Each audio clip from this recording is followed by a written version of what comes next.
Dear students, திருப்பி நான் சொல்கிறேன், ஒரு அமைச்சராக நான் சொல்லலை, உங்கள் வீட்டு பிள்ளையாக இருந்து ஏன் உங்களுடைய அண்ணனாக நான் சொல்கிறேன். நான் என்னுடைய தம்பிகளுக்கும் என்னுடைய தங்கைகளுக்கும் நான் வைக்கின்ற வேண்டுகோள், அனைவரையும் அரவணைத்து செல்லுங்க.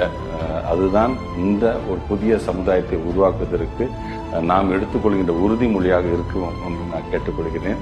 இது போன்ற ஒரு சம்பவங்கள் இனியும் நடக்காத வண்ணம் நீங்கள் பார்த்து கொள்ள வேண்டியது. ஏன்னா எல்லாத்தையுமே அரசாங்கம் பார்த்து கொண்டிருக்கும் பொழுது உங்களை நம்பி தான் நாங்கள் பார்க்குறோம். ஆக அந்த மாற்றத்தை உருவாக்க வேண்டிய அந்த வயது யாருக்கு உண்டது என்று சொன்னால் பள்ளி மாணவர்கள் நம்மக்கிட்ட தான் இருக்குது. ஆமாம், நீங்கள் தான் எங்களுக்கும் ஏன் நமக்கான முதலமைச்சருடைய கரத்தை வலுப்படுத்தக்கூடிய சக்திகளாக நீங்கள் இருக்க வேண்டும் என்கின்ற என்னுடைய வேண்டுகோளை வைக்கின்றேன். தேங்க்யூ.